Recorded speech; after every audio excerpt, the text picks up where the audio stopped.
하나님의 말씀 요한복음 1장 19절에서 28절의 말씀입니다. 요한복음 1장 19절에서 28절의 말씀 우리 한 목소리로 같이 읽겠습니다. 시작. 유대인들이 예루살렘에서 제사장들과 레위인들을 요한에게 보내어 내가 누구냐 물을 때에 요한의 증언이 이러하니라. 요한이 드러내어 말하고 숨기지 아니하니 드러내어 하는 말이 나는 그리스도가 아니라 한데 또 묻되 그러면 누구냐 내가 엘리야냐 이르되 나는 아니라 또 묻되 내가 그 선지자냐 대답하되 아니라 또 말하되 누구냐 우리를 보낸 이들에게 대답하게 하라. 너는 내게 대하여 무엇이라 하느냐 이르되 나는 선지자 이사야의 말과 같이 주의 길을 곧게 하라고 광야에서 외치는 자의 소리로라 하니라. 그들은 바리새인들이 보낸 자라. 또 물어 이르되 내가 만일 그리스도도 아니요 엘리야도 아니요 그 선지자도 아닐진데 어찌하여 세례를 베푸느냐. 요한이 대답하되 나는 물로 세례를 베풀거니와 너희 가운데 너희가 알지 못하는 한 사람이 섰으니 곧 내 뒤에 오시는 그이라. 나는 그의 신발끈을 풀기도 감당하지 못하겠노라 하더라. 이 일은 요한이 세례 베풀던 곳 요단강 건너편 베다니에서 일어난 일이니라. 아멘. 오늘 말씀의 제목은 광야에서 외치는 자의 소리라는 제목으로 말씀을 나눕니다. 말라기 선지자 이후에 약 400여 년 동안 이스라엘에는 하나님의 그 뚜렷한 계시가 없게 됩니다. 그러면서 그 사이에 이스라엘은 계속적으로 이방 민족들의 특히 로마의 지배를 받게 되면서 백성들 사이에서는 구약에서 예언된 메시아에 대한 대망 사상이 싹트기 시작하게 되죠. 그런 와중에 세례 요한이 혜성같이 등장하게 되는 겁니다. 그러면서 회개 세례를 베푸니까 이 당시 백성들은 신선한 감동과 충격을 받게 되고 세례 요한에게로 몰려드는 현상이 일어나게 된 겁니다. 백성들 중에서는 이 세례 요한을 메시아로 생각하는 사람들까지 생기게 되었죠. 그런데 그런 사람들이 적지 않게 생겨나게 된 겁니다. 오늘 본문은 바로 이런 시대적인 배경을 반영하면서 우리가 봐야 되는 거죠. 19절을 다시 한번 읽어봅시다. 시작. 유대인들이 예루살렘에서 제사장들과 레위인들을 요한에게 보내어 내가 누구냐 물을 때에 요한의 증언이 이러하니라. 자, 세례 요한의 사역이 이제 전 지역에 광범위하게 영향력을 끼치고 있었어요. 이것을 감지한 그 당시 종교 지도자들이 모인 산헤드린 공의회에서 이제 사람을 보냅니다. 제사장들과 레위인들을 구성해서 요한에게 보내면서 내가 누구냐 이렇게 이제 묻게 되는 거예요. 세례 요한의 신분에 대해서 이제 알아보게 한 겁니다. 그러니까 이 당시 종교 지도자들이었던 이 예루살렘의 제사장들, 레위인들은 세례 요한에게 내가 누구냐라는 이 질문을 통해서 당시 유대인들은 지금 세상에 오실 메시아, 혹시 메시아를 목마르게 기다리고 있었는데 지금 광야에서 회개하는 세례를 베풀고 유대인들을 향해서 유대인들은 혹시 이 요한이 메시아가 아닐까 그런 기대감 속에서 광야로 막 사람들은 몰려들고 그러니까 유대 진교장들이 사람을 보내서 그가 누군지 지금 알아보도록 했다라는 얘기입니다. 자, 내용관찰 문제 1번을 보시면은 당시 종교 지도자들이었던 예루살렘의 제사장들과 레위인들은 세례 요한에 대해 여러 가지 오해를 했습니다. 그 오해에는 어떤 것이 있습니까? 자, 20절을 먼저 읽겠습니다. 시작. 요한이 드러내어 말하고 숨기지 아니하니 드러내어 하는 말이 나는 그리스도가 아니라 한데 자, 내가 누구냐라는 이 정체를 밝히도록 요구하는 질문에 대해서 세례 요한은 그를 따르는 많은 사람들 앞에서 조금도 머무르지 않고 제사장들과 레위인들에게 뭐라고 얘기합니까? 나는 그리스도가 아니다. 분명하게 밝힙니다. 자, 그 다음에 21절을 또 읽어보겠습니다. 시작. 또 묻되 그러면 누구냐? 내가 엘리야냐? 이르되 나는 아니라. 또 묻되 내가 그 선지자냐? 대답하되 아니라. 자, 세례 요한이 자신이 그리스도가 아니라고 이렇게 밝히니까 그것을 확인한 유대 종교 지도자들이 이제 그 정체를 알고자 이제 집요하게 추궁을 하는 거죠. 유대 종교 지도자들이 요한에게 그러면 네가 엘리야냐 이렇게 묻습니다. 이 엘리야라는 이 질문은 말라기 4장 5절의 예언을 염두에 둔 겁니다. 그러니까 유대인들은 이 말라기 4장 5절의 말씀을 근거로 해가지고 메시아가 오시기 전에 그의 오심을 세상에 전하고 사람들로 하여금 그를 영접하도록 준비시키고자 엘리야가 오리라는 그 신념을 가지고 있었어요. 그런데 이 세례 요한이 약대토를 입고 또 허리에 가죽들을 띠고 광야에서 막 외치는 이 세례 요한의 모습이 마치 누구를 연상시켰겠어요? 아합 왕 때 활동했던 선지자 엘리야의 여러 면에서 비슷하게 보였던 것이에요. 그러니까 유대 종교지자들이 그래서 물은 겁니다. 네가 그러면 엘리야냐? 그랬더니 요한이 뭐라고 대답합니까? 나는 아니다. 이렇게 밝혀요. 요한이 자기가 엘리야가 아니다라고 이렇게 대답한 것은 세례 요한이 어떤 자신의 직분을 이해하지 못해서 지금 이렇게 답변한 게 아닙니다. 세례 요한은 말라기에 나오는 이 엘리야의 심령을 가지고 그리고 엘리야의 그 역할을 감당했던 사람이에요. 그런데 이 사람들의 이 질문 뒤에 숨겨져 있는 배경을 알고 있기 때문에 이 엘리야가 아니다라고 얘기하고 있는 거예요. 왜냐하면 엘리야가 어떻게 죽었나요? 안 죽었나요? 안 죽었죠. 승천해서 하늘로 올라갔잖아요. 그러니까 승천한 엘리야가 다시 올 거다라고 믿고 있었어요. 그래서 유대의 모든 왕들이 즉위할 때 선지자로부터 기름 부음을 받지 않았습니까? 그런 것처럼 메시아가 오셔서 왕으로 즉위하면 다시 이 엘리야가 출현하게 되어서 이 엘리야가 기름을 부을 거다라는 그런 믿음을 이 당시 유대인들이 가지고 있었다는 얘기입니다. 그러면서 이 엘리야가 마치 하늘에서 다시 올 것처럼 환생할 것처럼 그 엘리야를 기다리고 있는데 너희들이 기다리는 그런 엘리야가 아니다라는 의미에서 지금 세례 요한은 나는 아니다라고 강하고 그렇게 분명하게 대답을 하고 있는 겁니다.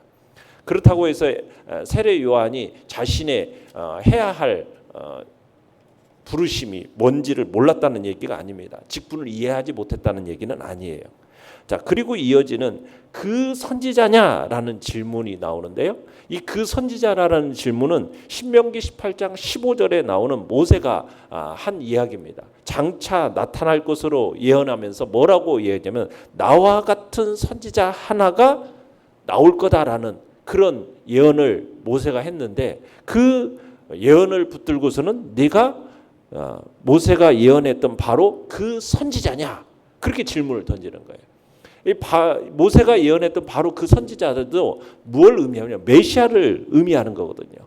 그러니까 유대 종교 지도자들은 이미 세례 요한이 자신은 그리스도가 아니다라고 분명하게 대답을 들었지만 다시 한번 간접적으로 그러면은 모세가 예언한 그 선지자, 네가 혹시 또 메시아 아니냐? 이런 식으로 다시 한번 간접적으로 질문을 던지고 있는 겁니다. 자신을 메시아로 생각하는지 확인하고 있는 거죠. 자, 그러면서 22절 읽어봅니다. 시작. 또 말하되 누구냐? 우리를 보낸 이들에게 대답하게 하라. 너는 내게 대하여 무엇이라 하느냐? 자, 자신들이 알고 있던 상식들을 모두 동원해 가지고 세례 요한의 이 실체를 규명하려고 했는데 이게 실패하니까 이제는 너는 그러면 네 자신에 대해서 뭐라고 하느냐 하고 묻는 겁니다. 그랬더니 세례 요한이 23절에 얘기하는 거예요. 같이 읽습니다. 시작. 가로되 나는 선지자 이사야의 말과 같이 주의 길을 곧게 하라고 광야에서 외치는 자의 소리로라 하니라. 자, 요한이 자신에 대해서 밝히고 있습니다. 이사야 41장 3절을 인용하면서 자신은 광야에서 외치는 자의 소리다. 광야에서 외치는 자의 소리라고 이제 얘기를 하는 거죠. 자, 그러면서 자신에 대해서 단언하게 얘기하는데 자신은 아무것도 아니라는 거예요. 소리라는 의미 속에는 자신은 아무것도 아니라는 거죠. 단지 왕이 오실 길을 예비하라고 말하는 소리일 뿐이다 하면서 자신은 철저하게 감추고 오실 메시아 그리스도를 부각시키고자 의도적으로 자신을 비하시키는 그런 얘기를 하고 있는 겁니다. 자, 내용과 찰문제 2번입니다. 그들이 궁극적으로 문제를 제기하는 지적사항은 무엇입니까? 자, 25절을 읽어보겠습니다. 시작. 또 물어 이르되 내가 만일 그리스도도 아니요 엘리야도 아니요 그 선지자도 아닐진데 어찌하여 세례를 베푸느냐? 자, 세례 요한이 사람들에게 세례를 베푸는 것과 관련해서 그러면 너는 무슨 권위로 이런 세례를 베푸는지 추궁하고 있는 거죠. 이 유대 지도자들이 생각할 때 이 세례라는 것은 교권을 잡는 특권 계급이나 하나님이 보내신 사람이 아니라면 세례를 주는 것 자체가 불법이라고 생각했기 때문에 이렇게 질문을 던지는 겁니다. 그러니까 유대인들은 세례를 언제 베풀었느냐면 이방인들이 개종할 때 세례 이방 세계의 더러움을 씻는다는 의미에서 세례를 베풀었어요. 그런데 지금 세례를 누구에게 지금 세례 요한이 베풀고 있는 겁니까? 이방 사람들에게 베푸는 것이 아니라 이스라엘 자손들에게 베풀고 있어요. 기본적으로 이 이스라엘 사람들은 자신들을 하나님의 백성이라고 여겼어요. 그러니까 자신들은 씻기울 필요가 없다라고 여긴 사람들이에요.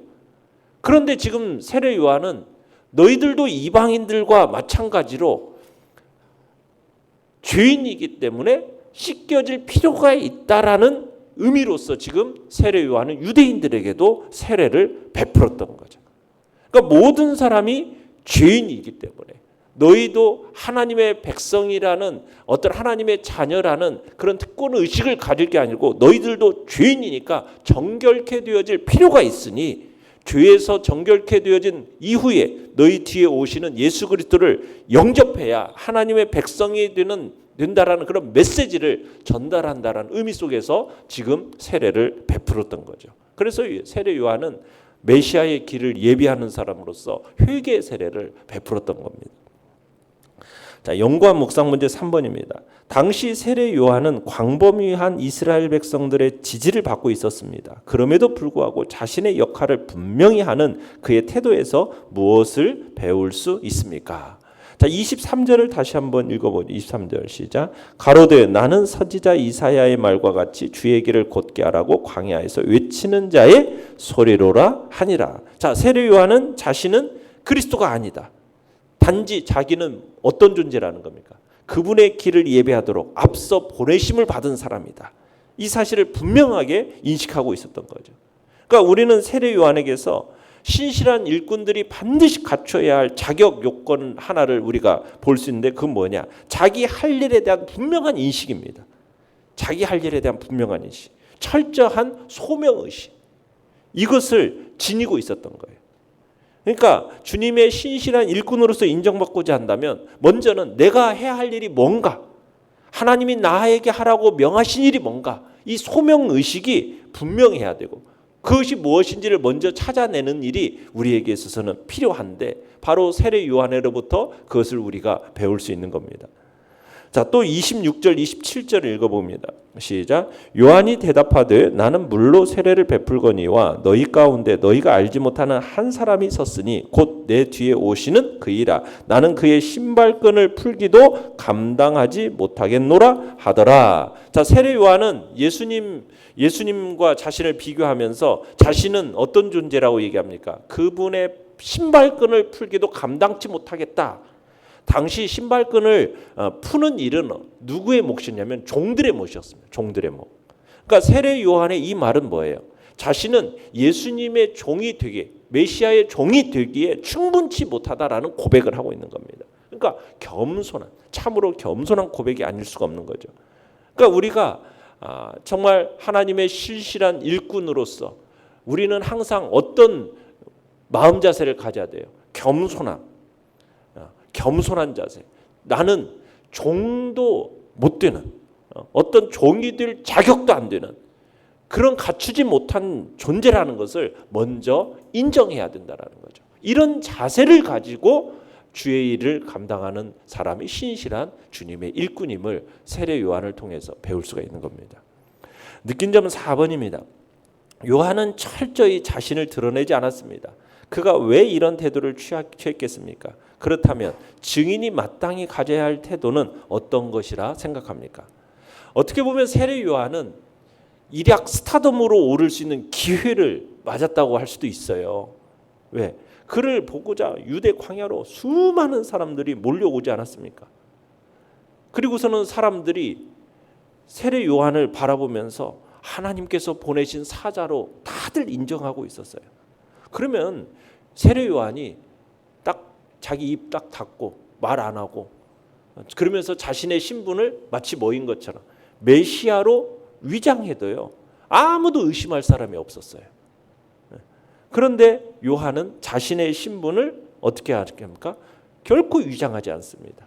정직하게 자기는 그리스도가 아니라는 걸 밝힙니다.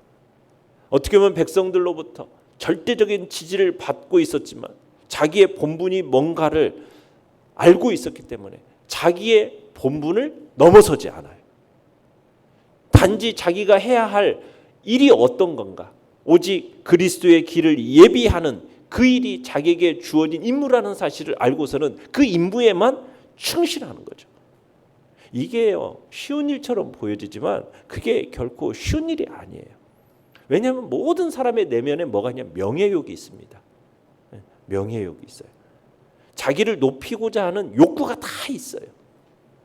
우리 인간의 기본적인 이 욕망이 뭡니까? 하나님과 같이 되려는 욕망이 우리 인간의 마음속엔 다 있거든요. 이게요 기회만 주어지면은 이게 고개를 들게 되어 있는 거예요. 세례 요한이라고 예의가 아니었겠습니까? 그럼에도 불구하고 이런 유혹에도 불구하고 자기의 분량을 충실하게 지킨 사람이 바로 세례 요한이었던 거죠. 우리가 이 세상을 살아갈 때도 마찬가지예요. 내가 어떤 지위에 있든 분량밖에 자랑을 하지 말라는 거예요. 분량밖에 자랑.